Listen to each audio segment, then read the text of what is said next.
Our society celebrates women for their sexual liberation, but nobody took the time to ask, at what cost? The uncomfortable truth is that there is a very real link to one's sexual promiscuity as a predictor of future relationship outcomes. 20% of women in the United States have had 10 or more sexual partners. Compare that to only 2% of women in the 1970s. Women who've had 10 or more sexual partners prior to marriage are 33% more likely to get divorced. More disappointingly, women with multiple premarital partners are significantly less likely to stay married after 5 years.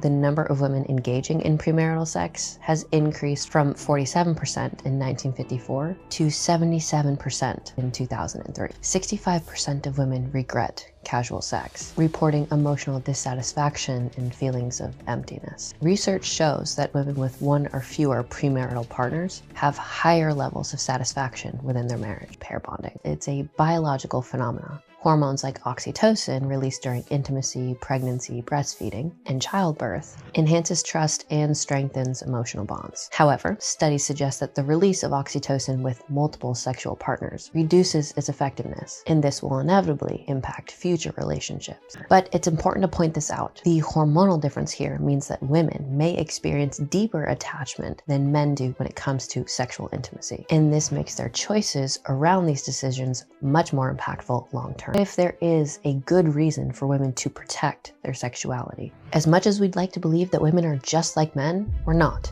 And the evidence shows by engaging in multiple sexual relationships, the female brain's reward system can adapt to this experience, making them less responsive to emotional bonds long term. And when it comes to women who've had these experiences, well, most of them don't have healthy, secure attachments. Women with multiple past partners may develop something called an avoidant attachment style. When a woman has an avoidant attachment style, she will be reluctant to depend on her partner and tends to emotionally withdraw to avoid vulnerability. The alternative outcome here is having an anxious attachment style.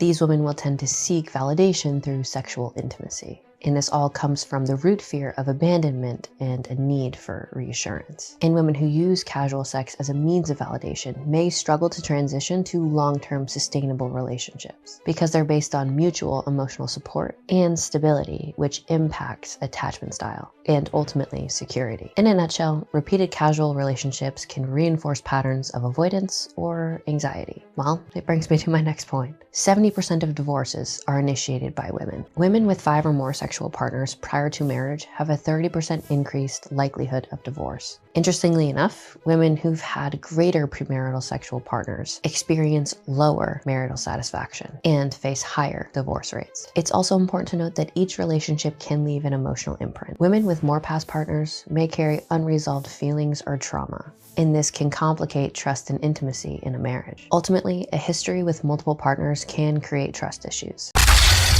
Before 1970, men could expect for the most part that their wife was going to be a virgin on their wedding day. And from 1970 to 2010, the number of women that were virgins on their wedding night dropped to 5%. As of 2024, 65% of people in the United States have had sex at least with one person by the age of 18.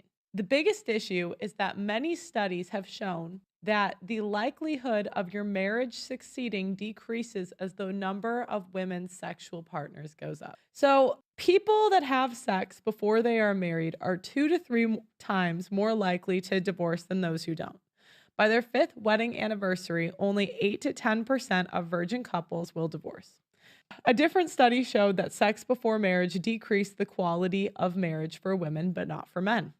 Another study from 2010 showed that women's psychological and emotional satisfaction was increased by the lowered level of guilt that came in part from losing their virginity to someone they were emotionally involved with. A 2016 study sought to answer this awkward question: how much sex before marriage is too much? The answers of 200 internet participants between the age of 18 and 22 were clear. Both men and women found it less attractive when their potential partner had previously had sex with more than 10 partners.